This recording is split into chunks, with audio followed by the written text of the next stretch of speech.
গুপ্তচর বৃক্ষতলে দাঁড়াইয়া ক্ষণকাল ইতস্তত করিল, তারপর অর্জুনকে অনুসরণ করিল। স্পষ্টতই বোঝা যায় অর্জুন তাহার প্রধান লক্ষ্য। শরদিন্দু বন্দ্যোপাধ্যায় তুঙ্গভদ্রার তীরে উপন্যাস। এখন কোন দলে কার গুপ্তচর আছে আর তারা কাকে অনুসরণ করছে তাই নিয়েই তৃণমূল আর বিজেপির দড়ি টানাটানি একেবারে চরম। এরই মধ্যে আবার আরএসএস পন্থী পত্রিকায় লকেট চট্টোপাধ্যায়ের দলবদলে জল্পনা ঘিরে জল ঘোলা হচ্ছে। একাধিক গুরুত্বপূর্ণ প্রশ্ন উঠবে আমাদের আজকের এই আলোচনায়। আজ আমাদের প্রথম প্রশ্ন থাকবে, কানাঘুষো চলছে হুগলির বিজেপি সাংসদেরও ঘর ওয়াপসি হবে। আরএসএস ঘনিষ্ঠ পত্রিকাতেই লকেটের তৃণমূলে যাওয়ার জল্পনা, ফের বিজেপিতে ভাঙন। এই অনুষ্ঠানে আমাদের দ্বিতীয় প্রশ্ন, বিপক্ষ শিবিরে তাদের চর আছে, একই সুরে দাবি সুকান্ত কুণালে। চর বৃত্তিকে এবার কি আনুষ্ঠানিক স্বীকৃতি দিতে শুরু করলো বাংলার শাসক আর বিরোধী দল? এই অনুষ্ঠানে আমাদের তৃতীয় প্রশ্ন, কাল রাজ্যে নাড্ডা, ভাঙন আশঙ্কা থেকে আদি নব্যের দ্বন্দ্ব। কোন দলে জেরবার বঙ্গ বিজেপিকে কি ছন্দে ফেরাতে পারবে নাড্ডার টোটকা? এই অনুষ্ঠানে আমাদের চতুর্থ প্রশ্ন থাকবে, শিক্ষা কমিশন গঠনের ভাবনা রাজ্য সরকারের, ঘুরপথে এবার কি বেসরকারি স্কুলগুলোকেও নিয়ন্ত্রণের চেষ্টা? সরকারি হস্তক্ষেপে শিক্ষার মান পড়বে? এই অনুষ্ঠানে আমাদের পঞ্চম প্রশ্ন, এজলাস পাল্টালেও রায় পাল্টালো না। অঙ্কিতা অধিকারীর পর এবার বিচারপতি রাজশেখর মান্তাও চাকরি থেকে বরখাস্তের আদেশ দিলেন এক গণিত শিক্ষককে। নিয়োগ দুর্নীতির শেকড় কতটা গভীর? এই অনুষ্ঠানে আমাদের ষষ্ঠ প্রশ্ন, এবার কে এলো প্রধানের মুখে কেন্দ্রের দুই মন্ত্রী ও এক সাংসদের নাম। কামতাপুরী নেতারা এবার রাজ্যভাগের দাবিতে সাহায্য চাইল বিজেপি। কি করবে বিজেপি? তবে এই অনুষ্ঠানের শুরুতেই আপনাদের দেখাবো আরএসএস পন্থী পত্রিকায় লকেট চট্টোপাধ্যায়ের দল বদলের জল্পনা। অস্বীকার করলেন লকেট, দেখুন। যুদ্ধক্ষেত্রে দল বদলেছেন রাজনীতির অর্জুন। বিজেপি ছেড়ে পুরনো ঘরে ফিরেছেন তিনি। এবার কি লকেটেরও স্থান পরিবর্তন হতে পারে? ব্যারাকপুরের সাংসদের পর এবার কি তৃণমূলে ফিরতে পারেন বিজেপি সাংসদ লকেট চট্টোপাধ্যায়? আর তাৎপর্যপূর্ণ বিষয় হলো, এই প্রশ্নটা উস্কে দিয়েছে খোদ আরএসএস পন্থী পত্রিকা স্বস্তিকা। স্বস্তিকার ৭৪তম বর্ষের ৩৮তম সংখ্যায় উত্তর সম্পাদকীয় আদালতের সততা কাঠগড়ায় মমতা শীর্ষক প্রতিবেদনে হুগলির বিজেপি সাংসদ ও রাজ্য বিজেপির সাধারণ সম্পাদক লকেট চট্টোপাধ্যায়ের নাম করে লেখা হয়েছে, বিজেপি ছেড়ে ঘরে ফিরেছেন তাদের পুরনো বাহুবলী ব্যারাকপুরের সাংসদ অর্জুন সিংহ। অঙ্কটা তিনি জানেন। কানাঘুষো চলছে, হুগলির বিজেপি সাংসদ লকেট চট্টোপাধ্যায় ঘর ওয়াপসি হবেন।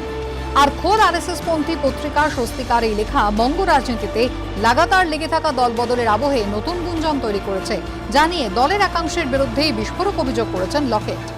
আমি চেষ্টা করব কি লিখেছেন এবং কার পরিপ্রেক্ষিতে এই কথাটা লেখা হয়েছে আমি নিশ্চয়ই জানার চেষ্টা করব। গত সেপ্টেম্বর থেকে আমি এটা দেখছি, মানে ধারাবাহিকভাবে চলছে। বিশ্বাসযোগ্যতা হারিয়ে যাবে বিজেপি পার্টিটার ওপর, সেটাই তৃণমূল চায়। এবং আসলে আমি মনে করি যে পার্টির মধ্যে তৃণমূলের অনেক চর আছে। 2013 ফেব্রুয়ারিতে তৃণমূলে যোগ দিয়েছিলেন লকেট চট্টোপাধ্যায়। লকেট যেদিন তৃণমূলে যোগ দিয়েছিলেন সেদিনই লকেটকে নিয়ে মহাকরণের ক্যান্টিনে সপার্ষদ মধ্যাহ্নভোজ সেরেছিলেন মুখ্যমন্ত্রী। পরে রাজ্য মহিলা কমিশনের সদস্য করা হয় তাঁকে। তৃণমূলের অন্দরের খবর, লকেটের সঙ্গে অত্যন্ত সুসম্পর্ক ছিল মমতা বন্দ্যোপাধ্যায়। কিন্তু 2 বছরের মধ্যেই তৃণমূল ছেড়ে বিজেপিতে যোগ দেন লকেট চট্টোপাধ্যায়। এই প্রেক্ষাপটে আরএসএস প্রভাবিত পত্রিকায় তাঁর ঘর ওয়াপসি সংক্রান্ত প্রতিবেদন ঘিরে জোর জল্পনা। স্বস্তিকা আরএসএস এর একটি পত্রিকা আপনি বললেন, আমি বিজেপির রাজ্য সভাপতি হিসেবে তা আমার এখতিয়ার নেই এই বিষয়ে মন্তব্য করা। তিনি আমাদের দলেই আছেন, আমাদের দলেই থাকবেন এবং আমাদের দলের এই মুহূর্তে উনি যে সাধারণ সম্পাদিকা, প্রধানমন্ত্রীর এই 8 বছরের সফলতার যে খতিয়ান, সেই খতিয়ান মানুষের কাছে পৌঁছে দেওয়ার জন্য ওনাকে দায়িত্ব দেওয়া হয়েছে এবং উনি খুব সফলতার সাথে সেই কাজ করছেন। যে পত্রিকাটিতে প্রকাশিত হয়েছে সে তো বিজেপি ঘরানার এবং সংঘ পরিবারের কাগজ। তারা অনুমান ঠিকই করছেন যে তাদের দলের অধিকাংশ সাংসদ, বিধায়ক, পুরপিতা দলটা ছাড়তে চাইছেন। ফলে অনুমানটা তারা ঠিকই করেছেন। নামের তালিকা সময় এলে দেখা যাবে। গত কয়েক বছরে বঙ্গ রাজনীতিতে দলবদল লেগেই রয়েছে। এই তৃণমূল তো এই বিজেপি, আবার কখনো কখনো ঘর ওয়াপসি। আগামী দিনে ফের কোনো চমক দেখা যাবে কি? দীপক ঘোষ, সন্দীপ সরকার ও অনির্বাণ বিশ্বাসের রিপোর্ট, এবিপি আনন্দ। দেখুন, দুদিক থেকে উল্লেখযোগ্য। কেন দুদিক থেকে উল্লেখযোগ্য ঘটনা বলছি? এক, যে অন্য কোনো সংবাদ মাধ্যম নয়, একেবারে আরএসএস এর ঘরের কাগজ, ঘরের পত্রিকা স্বস্তিকা, তারা লিখছে ঘরের মেয়ে লকেট চট্টোপাধ্যায় সম্পর্কে, কোট আনকোট, এবার সম্ভবত লকেট চ্যাটার্জির ঘর ওয়াপসি হবে। আবার উল্টো দিক থেকে দেখুন, কোন লকেট চট্টোপাধ্যায়? তিনি কিন্তু রাজীব বন্দ্যোপাধ্যায় বা অর্জুন সিং এর মতো কোট আনকোট তৎকাল বিজেপি নন। লড়াকু নেত্রী, এই মুহূর্তে রাজ্যের সাধারণ সম্পাদক, সাংসদ এবং অন্য রাজ্যের উত্তরাখণ্ডের বড় দায়িত্বে ছিলেন বিজেপি নেতারাই বলেন যে চমৎকার দায়িত্ব পালন করছেন। এহেন লকেট চট্টোপাধ্যায় সম্পর্কে লিখছে স্বস্তিকা। আমি বিমল শঙ্কর নন্দের কাছে যাব। লকেট কি বলেছেন সেটাও আপনাদের আরেকবার বলবো, যে দলের মধ্যে বেতনভুক তৃণমূল কংগ্রেসের কাছ থেকে টাকা নেয়, মাইনে নেয়, এরকম মির্জাফাররা এইসব প্রচার করছে। আমি বলছি বিমলদা, দল ছাড়া একটা জিনিস এবং দল ছাড়া নিয়ে দলের মধ্যে যেটা চলছে সেটাও কিন্তু রেজিমেন্টেড পার্টির ক্ষেত্রে, বিজেপির ক্ষেত্রে তো বটেই অস্বাভাবিক। না সুমন, যতটুকু যা চলছে তার চেয়ে আলোচনা হচ্ছে 175 গুণ বেশি। এই যে পত্রিকাটার কথা বলা হলো আরএসএস এর পশ্চিমবঙ্গ থেকে, ওটা বেরোয় পশ্চিমবঙ্গ আরএসএস থেকে, এখানে প্রায়শই আমারও লেখা থাকে, আমিও প্রায় এখানে লিখি। একটা কথা বলি, এখানে যারা যারা লেখেন তাদের লেখা এক ফোঁটাও এডিট করা হয় না। নির্মাল্যবাবু যিনি লিখেছেন, ব্যক্তিগতভাবে ওনাকে আমি চিনি, একটি বড় সংবাদপত্রে তিনি চাকরি করতেন, রিটায়ার করেছেন, এবং তার ইন্ডিভিজুয়াল কমেন্ট এটা আরএসএস এর মতামত নয়। আরএসএস এর এই পত্রিকা চালান একজন, তার সঙ্গে আসার সময় কথা বললাম, উনিও বললেন যে আপনাদের লেখা কি কখনো আমরা এডিট করি? বিমলদা এখানে আমি উল্টো সম্ভাবনাটা বলি। ধরুন আপনি বিমল শঙ্কর নন্দ বা অন্য কোনো পোস্ট এডিটের লেখক, তিনি লিখলেন যে তৃণমূল দুর্ধর্ষ দল, দারুণ কাজ করছে, বিরোধীরা ভালো কাজ করছে না, সেটা ছাপা হবে? সেটা কি হবে আমি জানি না, আমি অন্তত এরকম লিখবো না, কারণ তৃণমূল মোটেই দুর্ধর্ষ কাজ করছে না। কিন্তু কেউ লিখলো বিনা এডিটে, ছাপা হবে? আমি জানি না, যদি তো উত্তর দিতে পারি না। কিন্তু আমি একটা কথা বলি, আমি এই ধরনের কথা লিখবো না, কারণ আমি বিজেপি দলটা তো করি। নির্মাল্য মুখোপাধ্যায় বিজেপি দলটা করেন না, আরএসএসও করেন না, একজন স্বাধীন সাংবাদিক। তাকে তিনি লিখেছেন একটা কমেন্ট, তিনি এটুকু বলেছেন যে কানাঘুষো চলছে, হুগলির বিজেপি সাংসদ লকেট চট্টোপাধ্যায় ঘর ওয়াপসি হবেন। অ্যাবসলিউটলি এমন একটা কমেন্ট যেটা উনি ওনার মত দিয়েছেন, উনি শুনেছেন, লিখেছেন।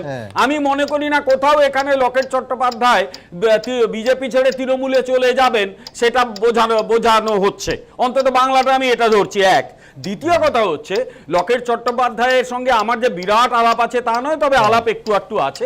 যথেষ্ট লড়াকু নেত্রী।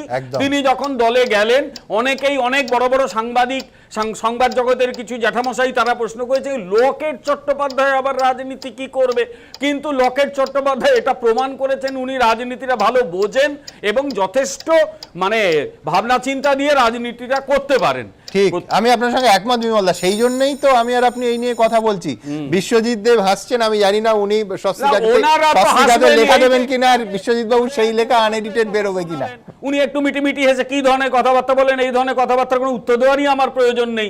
তা তিনি এরকুল পোয়ারও নাকি সাংবাদিক, নাকি এখন দলের মুখপাত্র, এসব বলতে পারবো না। একটা কথা পরিষ্কার, আপনি কুণাল ঘোষের কথা বলছেন, আমি সেই কথা বিশ্বজিৎ দেবের কাছে আসবো। আমি বলছি যে বিশ্বজিৎ দা, অভিযোগ খুব পরিষ্কার, সেটা হচ্ছে দলটা আপনারা ভাঙার চেষ্টা করছেন, বিজেপি দলটা বেতনভুক, টাকা নেয়, এরা মির্জাফাররা বিজেপি ভাঙার চেষ্টা করছে। কুণাল ঘোষ কিন্তু বলছেন, খানিকক্ষণ আগে বললেন বিমলদা, যে 80% লোক যারা বিজেপির মিছিলে হাঁটছে, বিজেপির পাশে হাঁটছে, তারা কিন্তু সবাই তৃণমূলের সঙ্গে। কুণাল ঘোষ নিজে বলছেন যে বিজেপি অফিসে একটা মিটিং হলে 10 জন নেতা যদি মিটিং করেন, সেটা মুহূর্তের মধ্যে তৃণমূলের কাছে, তার কাছে, তৃণমূল নেতাদের কাছে খবর চলে আসে। আমি বলছি কার্যত, আমি যদি এইভাবে দেখি তো চরবৃত্তির কথা কার্যত স্বীকার করে নেয়া।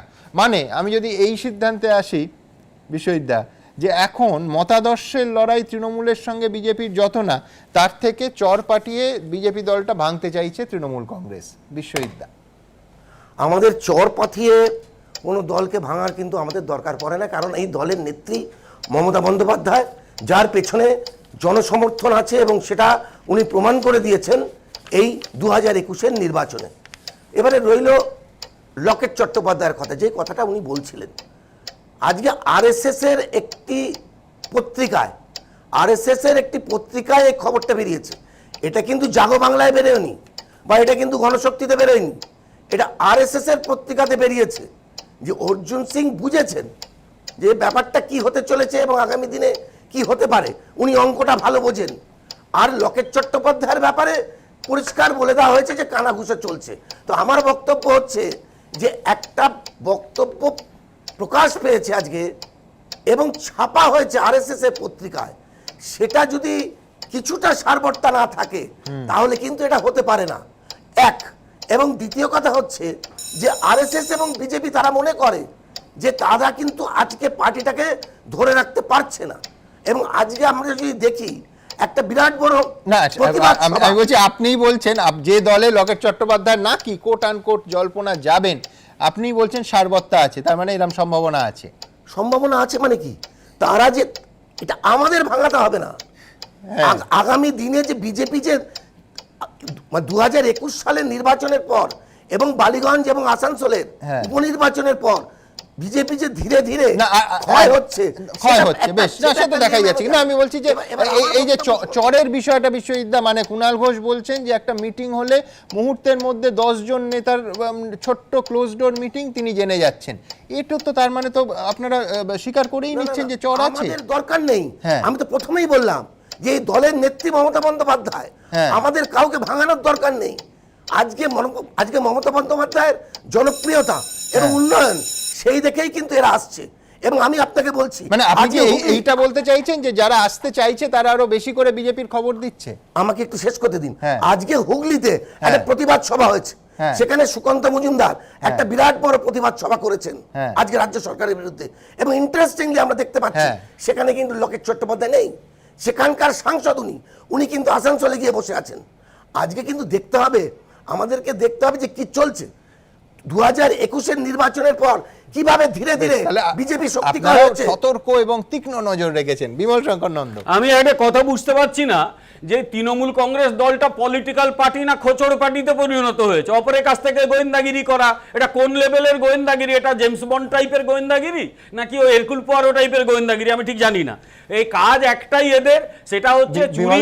আমি শুধু সুকান্ত মজুমদারের একটা বাক্য আপনার সামনে রাখবো, সেটা হচ্ছে আমাদেরও লোক তৃণমূল দলে আছে। আমি বলছি কে কোন খোঁচরবৃত্তি করছে বোঝা খুব মুশকিল। কোনো হয়তো বিজেপির প্রতি তার দুর্বলতা রয়েছে, এমন রয়েছে, কিন্তু তৃণমূল কংগ্রেস যেটা করছে একটা খোঁচড় পার্টি করে, ও কোনো পলিটিক্যাল পার্টি এটা করে না।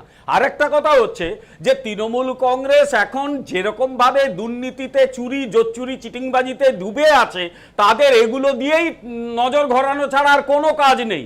আরেকটা কথা, একটু আগে পূর্ববর্তী বক্তার কথা কিন্তু স্বীকার করে নিলেন সুকান্ত মজুমদার বিশাল একটি সভা করেছেন। এটুকুই আমি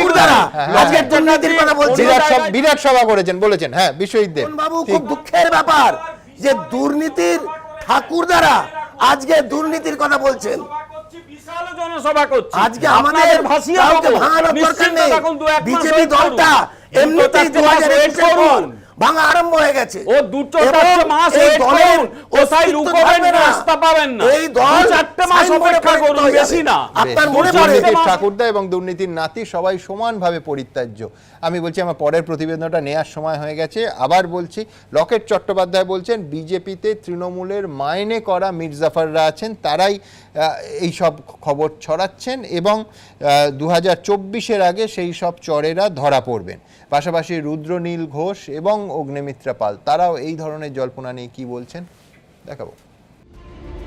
রামায়ণে দুর্মুখ হোক কিংবা প্রথম বিশ্বযুদ্ধের সময় লাস্যময়ী নর্তকী মাতাহারি, কিংবা দ্বিতীয় বিশ্বযুদ্ধের সময় নূর এনায়েত খান, ধর্মকাব্য থেকে ইতিহাস কিংবা রাজনীতি, চর গুপ্তচরদের ছড়াছড়ি সেকালেও ছিল, একালেও আছে। বঙ্গ রাজনীতিতে তৃণমূল বিজেপির বাগযুদ্ধের মূলে এখনো সেই গুপ্তচর। ব্যারাকপুরের সাংসদ অর্জুন সিংহের পর হুগলির সাংসদ লকেট চট্টোপাধ্যায় তৃণমূলে ফেরার জল্পনা উস্কে দিয়েছে আরএসএস পন্থী পত্রিকা স্বস্তিকা।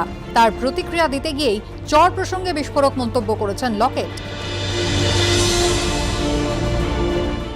তৃণমূল থেকে স্যালারি পাওয়া মির্জাফর এখানে আছে, তারা চায় যে এই ধরনের মানুষগুলো যারা সত্যিকারের পার্টিতে, যারা কর্মীরা যাদেরকে ভালোবাসে, একটা আন্তরিকতার একটা হৃদয়ের সম্পর্ক কর্মীদের সঙ্গে তৈরি হয়েছে, সেটা ভেঙে যাক এবং পার্টিটাই চলে যাক। এই তৃণমূলের যারা চররা রয়েছেন 2024-এর আগে চিহ্নিত হবেন, তারা আপনি মানুষের কাছে প্রকাশ্যে চলে আসবে। বিজেপির অন্দরে চরের অস্তিত্ব নিয়ে জল্পনায় ইন্ধন দিয়েছে বিজেপিরই আরো 2 নেতা নেত্রীর মন্তব্য। অনুচর তো আছে, না সে তো সব দলেই থাকে, আমাদের দলেও আছে, সেটা শীর্ষ নেতৃত্ব দেখবে। যদি থাকে তাহলে তাদের কিভাবে হ্যান্ডেল করা যাবে। টিএমসি থেকে আমাকে জানতে হবে না যে আমার দলের মানুষকে আমি কিভাবে শাসন করব। যে কোনো রাজনৈতিক দলে দু একটা তো এই ধরনের দুর্বল মস্তিষ্কের মানুষ থাকে বলেই শুনেছি। প্রেশারগুলো তাদের উপরে ক্রিয়েট করা হচ্ছে যে তুমি ভেতরে থেকে আমাকে কিছু কিছু খবর দাও, নাহলে তোমার মেয়ে আমাদের রাজ্যে তোমার বাড়ি ফিরবে না। যদি এই ধরনের থ্রেট শাসক দলের পক্ষ থেকে যদি দেওয়া হয়, তো তাহলে কিছু কিছু লোক তো এই ধরনের অবৈধ অনৈতিক কাজে ভয় পেয়ে জড়িয়ে যেতে পারেন। তৃণমূলের চরের প্রশ্ন নয়, বিজেপির মধ্যে যা রয়েছে তাকে বলে অতৃপ্ত আত্মা। ফলে সহাবস্থানের জন্য এবং বিকল্প পুনর্বাসন না হওয়া পর্যন্ত তাদেরকে ওই জায়গাটিতে থাকতে হচ্ছে। এই জায়গায় দাঁড়িয়ে কাউকে চর রাখতে হচ্ছে না, তাদের লোকেরাই বলে দিচ্ছেন তাদের ঘরে কি ঘটছে। তৃণমূল বিজেপির মধ্যে দলবদলের আবহে আগে বারবার উঠে আসতো ট্রোজান হর্সের প্রসঙ্গ, আর এখন চর গুপ্তচর। দীপক ঘোষ, অর্ণ মুখোপাধ্যায় রিপোর্ট, এবিপি আনন্দ। রুদ্রনীল অবশ্য বলছেন যে অবৈধ অনৈতিক কাজ, কিন্তু তার দাবি যে লোভে নয়, ভয় করছে। আমি বিশ্বনাথ চক্রবর্তীর কাছে যাব। বিশ্বনাথ, ঠিক উল্টো দিক থেকে যদি দেখি, অভিষেক বন্দ্যোপাধ্যায় তৃণমূল কংগ্রেসের অল ইন্ডিয়া জেনারেল সেক্রেটারি, তিনি মঞ্চের ওপর থেকে কার্যত ঘোষণা করলেন যে দরজা বন্ধ হয়ে গেল। আমি বলছি যে রাজনীতিতে শেষ কথা বলে কিছু হয় না বিশ্বনাথ দা, কিন্তু আপাতত অন্তত দরজা কি বন্ধ হলো নাকি সেটা কথার কথা? প্রথম যেটা বলবো সেটা হলো, রাজনীতিতে যেহেতু মতাদর্শটা শেষ হয়ে গেছে, ফলে কৌশলের উপর রাজনৈতিক দলগুলো চলে। ফলে কৌশলটা জানলে প্রতিপক্ষকে বাজিমাত করা যায়, বিরুদ্ধে বাজিমাত করা যায়, এটা কিন্তু বারবার লক্ষ্য করা যাচ্ছে। অর্থাৎ আদর্শগত অবস্থান ক্ষয়িষ্ণু হওয়াতে কৌশলের উপর ভিত্তি করে রাজনৈতিক দলগুলো চলে। ফলে অপরের কৌশল যদি আমি জেনে যাই, তাহলে উল্টো কৌশল দিয়ে তাকে বাজিমাত করতে পারবো। সেটা এবং হয়তো সেই জন্যই সবকটি নির্বাচনের আগে এত অডিও টেপ সামনে আসে। এক্স্যাক্ট তাই। এই জন্য পরকে আপনি দেখেছেন 21-এর নির্বাচনের আগে সবসময় চমক ছিল একে অপরের ঘর ভাঙানো বা বিভিন্ন তথ্য জানা, তার কাউন্টার দেওয়ার প্রশ্নে। এবং এটা কিন্তু পরিবারতন্ত্র এবং ব্যক্তি কেন্দ্রিক দলগুলোর মধ্যে আরো বেশি প্রবণতা দেখা যাচ্ছে। বিজেপির মতন দলের ক্ষেত্রেও যে হচ্ছে সেটা জেনে অবাক হচ্ছি। এবার দ্বিতীয় প্রশ্নটা হচ্ছে যে এটা ঠিক যে আরো অনেক সংখ্যক এমএলএ এমপি বিজেপি তারা কিন্তু লাইন দিয়ে আছে তৃণমূল কংগ্রেসের যাওয়ার জন্য। এটা নিয়ে আমার অন্তত কোনো সংশয় নেই, আমার কাছেও তথ্য সেরকমই আছে। কিন্তু আরএসএস কি করে বলছে, তার কারণটা আপনি যদি দেখেন, আরএসএস এর সাথে তৃণমূল কংগ্রেসের একটা দীর্ঘদিনের সখ্যতা আপনি লক্ষ্য করবেন। মমতা বন্দ্যোপাধ্যায় স্বয়ং মঞ্চে দাঁড়িয়ে বলেন যে আরএসএস ভালো, বিজেপি খারাপ। এবং আপনি লক্ষ্য করবেন 21-এর নির্বাচনের পরে মমতা বন্দ্যোপাধ্যায় আরএসএস মমতা বন্দ্যোপাধ্যায় সম্পর্কে উচ্ছ্বসিত প্রশংসা করেছেন। 11 নির্বাচনের পরে আরএসএস তাদের নিজেদের পত্রিকাতে বারবার বলেছেন, মা দুর্গার সাথে তুলনা করেছেন মমতা বন্দ্যোপাধ্যায়কে। মানে আরএসএস এবং তৃণমূল কংগ্রেস প্রায় কার্যত খুব কাছাকাছি একটা রাজনৈতিক অবস্থান করেন। সেই কারণে আরএসএস এর বক্তব্য যেটা আছে অনেক রিলায়েবল বক্তব্য, অনেক নির্ভরযোগ্য বক্তব্য। এবং তৃণমূল কংগ্রেসের অনেক ঘরোয়া খবর যেমন আরএসএস জানে, আরএসএস এর অনেক ঘরোয়া খবর কিন্তু তৃণমূল কংগ্রেসে জানে। ফলে রাজনীতির জায়গা থেকে যদি বলেন যে আরএসএস এর যে সংবাদটা প্রকাশিত হয়েছে তাদের বিজেপি সাংসদকে নিয়ে, লকেট চট্টোপাধ্যায়কে নিয়ে, তার কিন্তু একটা বিশ্বাসযোগ্যতা অবস্থান আছে। আজকে হয়তো লকেট অস্বীকার করবে, আগামী দিন নাও করতে পারে। নিঃসন্দেহে বিশ্বনাথ চক্রবর্তীর এই তত্ত্ব নতুন বিতর্কের জন্ম দিল স্টুডিওতে। বিমল শঙ্কর নন্দ, আরএসএস মমতা বন্দ্যোপাধ্যায় ঘনিষ্ঠ সম্পর্ক আছে। দেখুন, আরএসএস একটি সামাজিক সংগঠন, আরএসএস রাজনৈতিক সংগঠন নয়, সেইভাবেই এটাকে গড়ে তোলা হয়েছিল। এক, দ্বিতীয় কথা হচ্ছে আরএসএস তার মতো করে স্বাধীনভাবে চলে, সে কোনো কারোর কাছে দায়বদ্ধ নয়। আরএসএস কিভাবে কি মতামত প্রকাশ করবে তার সম্পূর্ণ তার নিজের ব্যাপার। একটা সময় মমতা বন্দ্যোপাধ্যায় আরএসএস এর মিটিংয়ে গেছিলেন এবং আরএসএসও মমতা বন্দ্যোপাধ্যায়ের প্রশংসা করেছিল। কিন্তু আবার এটাও ঠিক, এই পশ্চিমবাংলায় বর্তমান সরকার আরএসএস এর অনেক স্কুলগুলোর সঙ্গে ঝামেলা বাঁধাচ্ছে, স্কুল পরিচালনার ক্ষেত্রে সমস্যা তৈরি করছে, এটা অস্বীকার করার উপায় নেই। তাই আরএসএস একেবারে তৃণমূল কংগ্রেসের ঘনিষ্ঠ হয়ে গেছে, এটা মনে করার কোনো কারণ নেই। আরেকটা কথা বলি, আরেকটা লাইন দিয়ে শেষ করি। এই যে পারস্পরিক খবর নেওয়া রাজনৈতিক দলে, এ কি আজকের নাকি? আমি তো একটা বলবো, 1971-72 ওয়াটারগেট কেলেঙ্কারি মনে আছে আমেরিকায়? সেখানে তো এরকম সরকারটাই পড়ে গেল, নিক্সন সরকার পড়ে গেল। আমি আসবো এই প্রসঙ্গে, আসবো। হ্যাঁ, আমাদেরকে আমেরিকা ইউরোপ সব ঘোরাবে, কিন্তু আমাদের বক্তব্য হচ্ছে যে বিজেপি দলটাকে করেছে, এটাই দুর্ভাগ্য। কিভাবে তাদের দলে ধীরে ধীরে কিভাবে ইরোশন হচ্ছে, 2021-এর পর দলটায় কিভাবে অন্তর্দ্বন্দ্ব হচ্ছে। আজকে দিলীপ বাবুর সাথে আজকে তথাগত রায়ের যে বাক্য বিনিময় চলছে, এবং আমরা দেখতে পাচ্ছি মিডিয়াতে আমরা দেখতে পাচ্ছি পরস্পরের ঘরে ঢুকে পেটাপিটি করছে, খুনোখুনি করছে, সেগুলো কি হলো? নিজেদের ঘরে ঢুকে পরস্পরকে পেটাচ্ছে, যে দলটা আচ্ছা, বেশ বেশ বেশ আমি অতীতের কথা হলো, আমি শুভময় মৈত্রের কাছে যাব। শুভময় দা, মাঝে মাঝে মনে হচ্ছে যে আমরা কোল্ড ওয়ারের সময় আছি, যে কেজিবি আর সিআইএ এর ঘাত প্রতিঘাত হচ্ছে। আমি বলছি একটাই তফাৎ আছে, যে চরবৃত্তি চিরকাল গোপনে হতো, এটাই আমরা দেখেছি, আর প্রকাশ্যে অস্বীকার করা হতো, এমনকি রাষ্ট্র কখনো কখনো ব্যক্তির নাম পরিচয় অবধি মুছে ফেলতো ধরা পড়লে। কিন্তু তফাৎ হয়েছে কি, যে প্রকাশ্যে এখন বুক ফুলিয়ে চর রাখার কথা এবং চর থাকার কথা কৃতিত্বের দাবি সহ রাজনৈতিক দলগুলো কিন্তু সামনে আনছে। এইটা নিঃসন্দেহে একটা নতুন তাৎপর্য বজায় রাখে। শুভময় দা। হ্যাঁ, সুমনবাবু দেখুন, এই যে তৃণমূল এবং বিজেপির যে রাজনীতি, অর্থাৎ পশ্চিমবঙ্গে বামফ্রন্ট সরকারের শেষের দিক থেকে যে রাজনীতিটা শুরু হয়েছে, সেখানে দল পরিবর্তনের ব্যাপারটা কিন্তু একদম খোলাখুলি ভাবে সামনে চলে এসছে। আপনি যদি লক্ষ্য করেন, এই 2021 বিধানসভা নির্বাচনের আগেও এক একজন নেতা বা নেত্রী যখন এক দল থেকে অন্য দলে গেছেন, তার আগে বেশ কয়েকদিন ধরে টেলিভিশন, মিডিয়া, আমরা সাধারণ মানুষ আমরা জানতাম যে তিনি যাবেন। এবার প্রশ্নটা ছিল কবে যাবেন। তার মানে হচ্ছে এই যে রাজনৈতিক চরবৃত্তি, যার যাওয়াটা ধরুন 1 মাস ধরে তিনি যাবেন আমরা শুনতে পাচ্ছি, তার মানে রাজনৈতিক দলের যে নেতা নেত্রী যারা সংগঠনের দায়িত্বে আছেন তারা পরিষ্কারভাবেই জানেন যে তিনি যাবেন। এবার 1 মাস পর তিনি যাচ্ছেন, সাধারণ মানুষের মতটা মিলছে।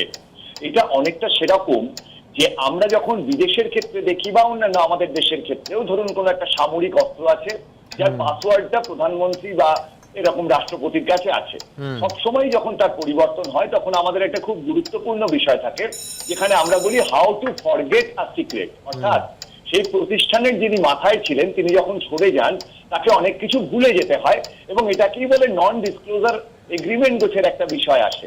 সবচেয়ে বড় মুশকিল হচ্ছে তৃণমূল এবং বিজেপির রাজনীতিতে, অন্তত পশ্চিমবঙ্গের ক্ষেত্রে তত্ত্বের ব্যাপারটা একেবারেই হারিয়ে গেছে।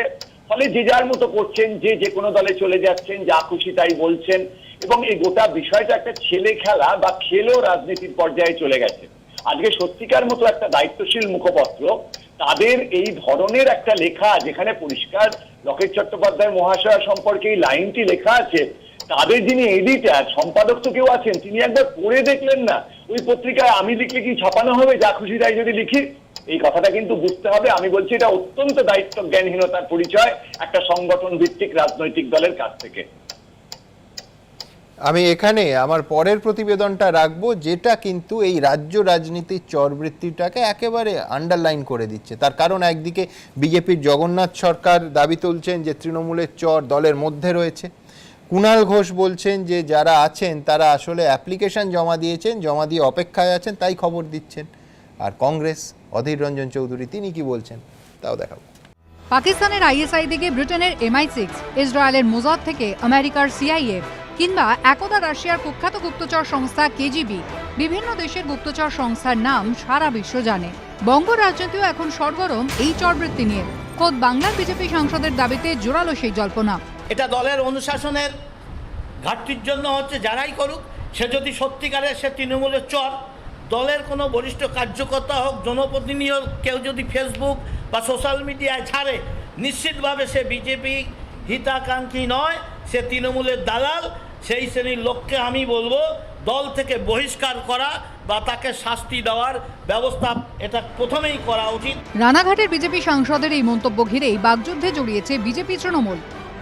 ধরে নিন না 80% আপনার দলের যারা এমপি, MLA, বিভিন্ন পদাধিকারী, 80% লোক আপনার দলে আপনার পাশে হাঁটলেও আপনাদের সঙ্গে নেই। তাদের সব অ্যাপ্লিকেশন হয় তৃণমূলে বা অন্যান্য দলের কাছে জমা পড়ে আছে। আপনার দলের প্রথম 10 জন নেতাকে নিয়ে কোনো ঘরে দরজা বন্ধ করে মিটিং করুন।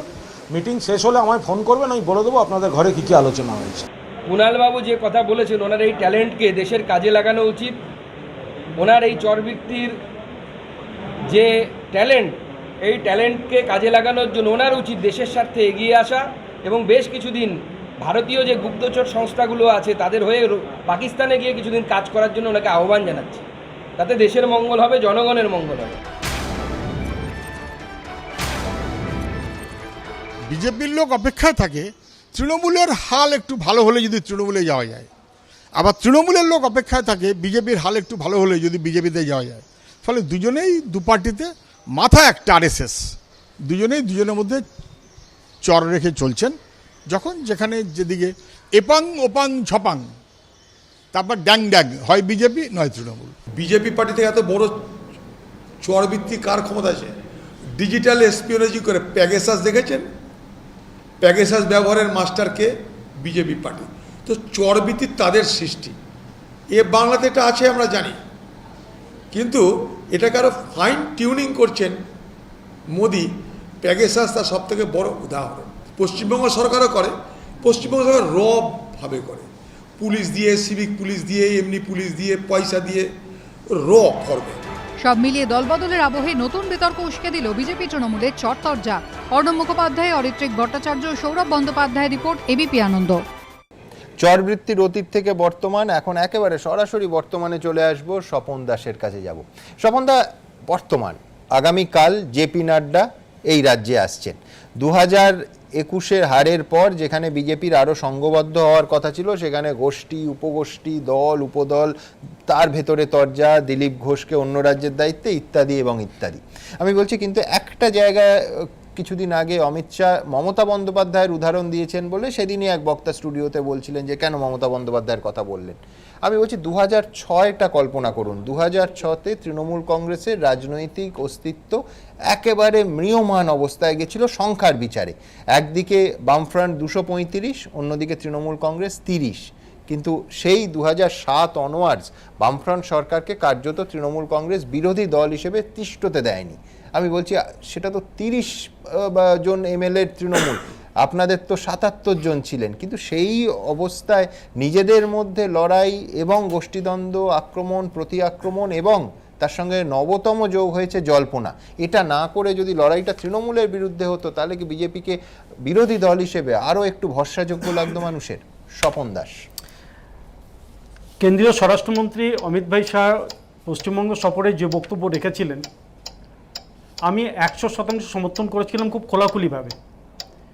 মমতা ব্যানার্জি সম্পর্কে আমি বিভিন্ন মিটিংয়ে, ঘরোয়া মিটিংয়ে একটা কথা বলতাম, যতবার তার পিঠ দেওয়ালে ঠেকেছে ততবার তিনি ঘুরে দাঁড়িয়েছেন। তাই তাকে, তার সঙ্গে লড়াই করতে গেলে অনেক সংঘবদ্ধভাবে লড়াই করতে হবে।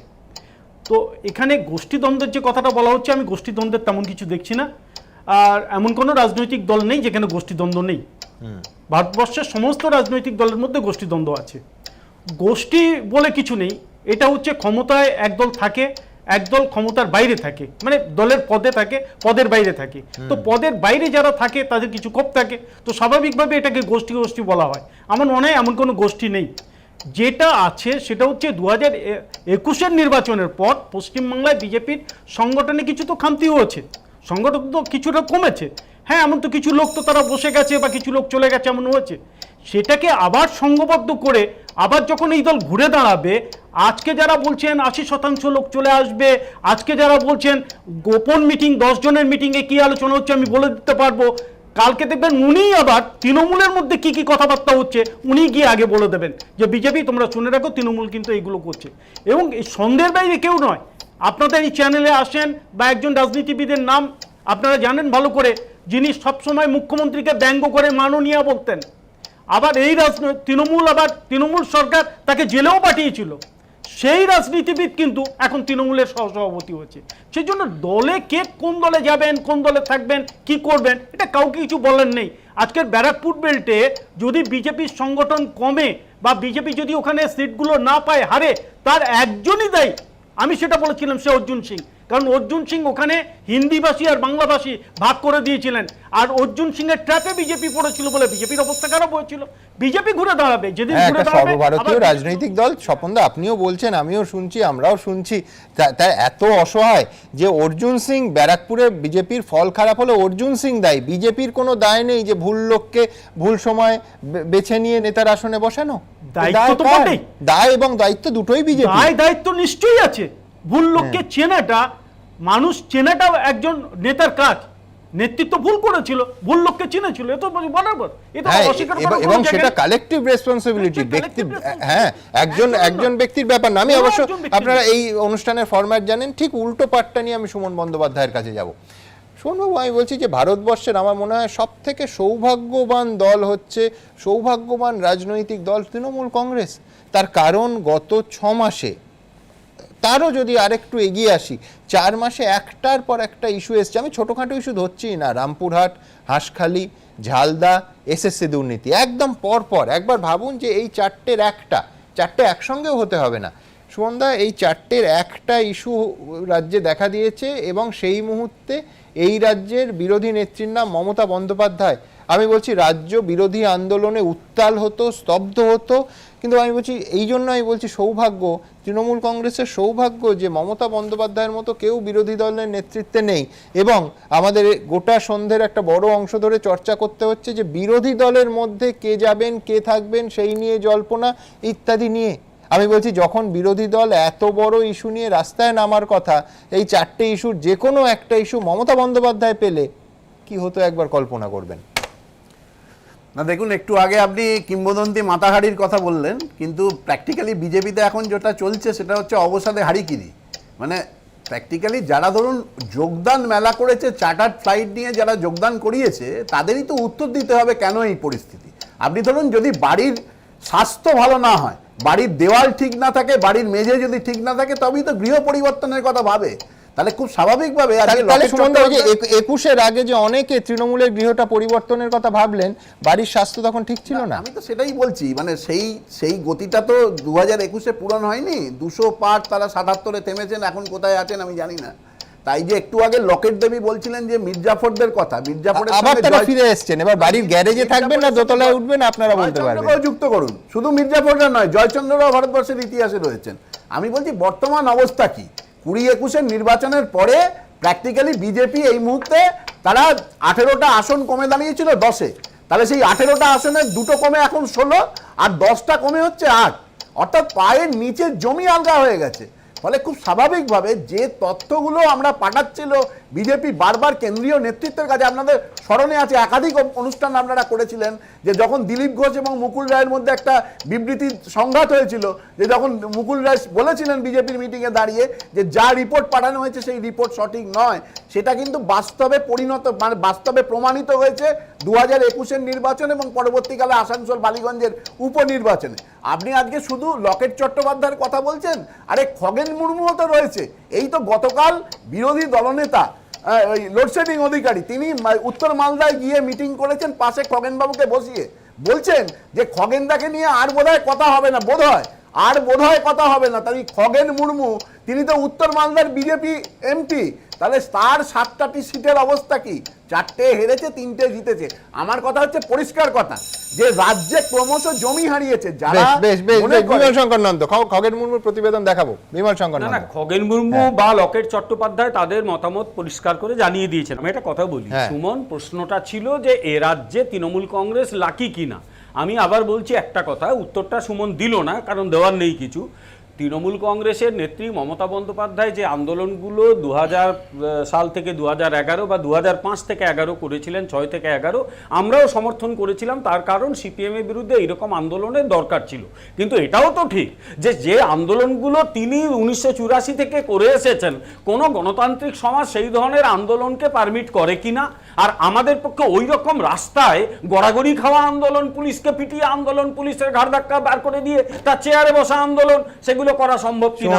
বিজেপি আন্দোলন করছে, বিজেপি গণতান্ত্রিক উপায়ে আন্দোলন করছে এবং এই গণতান্ত্রিক আন্দোলন করে এই দলটাকে উৎখাত করবে, বঙ্গোপসাগরে ফেলে দিয়ে আসবে।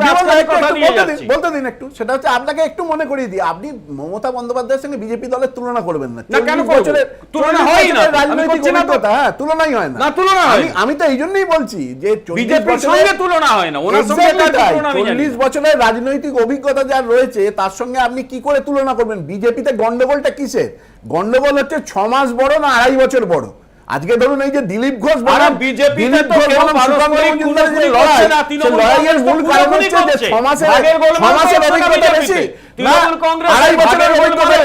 আপনারা এমন একজনকে বিজেপি সভাপতি করেছেন যে সভাপতি 2013 সালে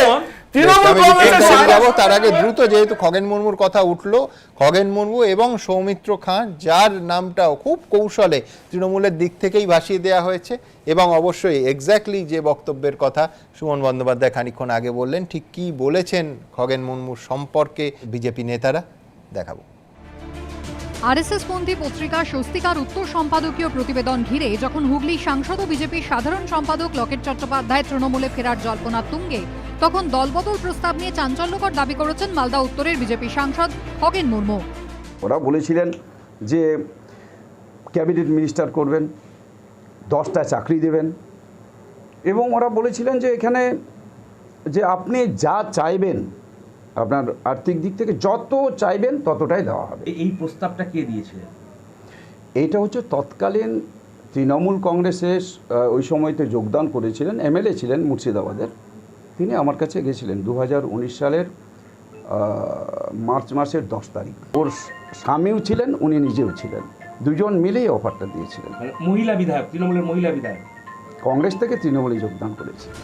বিজেপি ছেড়ে তৃণমূলে ফেরার পর গেরুয়া শিবিরে আরও ভাঙনের জল্পনা উস্কে দিয়েছিলেন অর্জুন সিং। বললাম কি, সৌমিত্র আমার ভাই আছে, অত তাড়াতাড়ি কিছু কথা বলা ঠিক না, ওয়েট অ্যান্ড সি। আমি তো বলতে পারবো না কে আসবে না আসবে, বাট অনেকে আসবে। বিজেপির অন্দরে ভাঙনের জল্পনার মধ্যে এদিনও অর্জুন সিং এর গলায় উঠে এসেছে লকেট চট্টোপাধ্যায় ও সৌমিত্র খাঁর প্রসঙ্গ। বিজেপিতে থেকে অনেক অসুস্থতা আছে, যে অসুস্থতা আমি ছিল সে অসুস্থতা চলে আছে, জানি না কি করবো। লকেট চ্যাটার্জি তো খুব রয়েছে দলের বিরুদ্ধে, সেটা মাঝে মাঝে প্রকাশ করে। অভিষেক বন্দ্যোপাধ্যায় যেই দিন তৃণমূল কংগ্রেস ছেড়ে বিজেপিতে যোগদান করবেন, সেদিন আমি তৃণমূল নিয়ে চিন্তা ভাবনা করবো।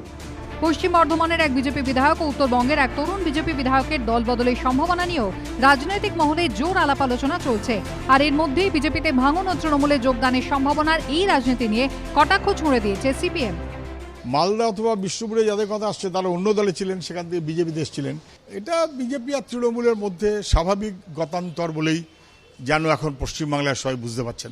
একসময় মনে হচ্ছিল তৃণমূলের বিরুদ্ধে বিজেপি, বিজেপির বিরুদ্ধে তৃণমূল। এখন বোঝা যাচ্ছে যে তৃণমূল বিজেপি দুটো মক ফাইট, একটু এদিকে আছে আর একটু ওদিকে আছে। কখনো এ দল কখনো ও দল, ভাঙা গড়া আসা যাওয়ার এই রাজনীতির কি কোনো শেষ নেই? করুণাময় সিংহ, সমীরণ পাল ও তুহিন অধিকারীর রিপোর্ট, এবিপি আনন্দ। আমি বিশ্বনাথ চক্রবর্তীর কাছে যাবো। বিশ্বনাথ, নিঃসন্দেহে সন্দেহ এবং অবিশ্বাসের বাতাবরণ যদি একটা তৈরি হয় বা তৈরি করা হয়, সেটা কৌশলের অংশও হতে পারে। নিঃসন্দেহে যে রাজনৈতিক দলে হচ্ছে তার পক্ষে ক্ষতিকর। না, সেটা তো বটেই, কিন্তু দেখুন কতগুলো পারসেপশনও তো তৈরি হয়েছে না। 21-এর নির্বাচনকে যখন পর্যালোচনা করছেন আপনি, এই এমএলএরা বিজেপি তৃণমূল থেকে যারা বিজেপিতে গেছিল, সেই মানে এমএলএ হয়েছে বিজেপিতে এসে বা এমপি হয়েছে, তারা তো নিজেদের মতন করে বিশ্লেষণ করছেন, করে বুঝতে পারছেন জনসমর্থনের ভিত্তি কোথায় দাঁড়িয়ে আছে এবং আগামী দিনে কি হতে পারে।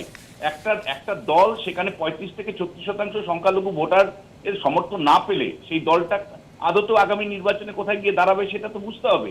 এবং একই সাথে আপনাকে বলতে চাই, বিমলদা এতক্ষণ চিৎকার করছিলেন, সুমনের সাথে ঝগড়া করছিলেন, কিন্তু আমি বলতে চাই যে কয়েকদিন আগে তো স্বয়ং অমিত শাহ বলে গেছেন বিমলদা যে মমতা বন্দ্যোপাধ্যায়ের মতন লড়াকু হতে হবে, মমতা বন্দ্যোপাধ্যায়কে অনুসরণ করতে হবে।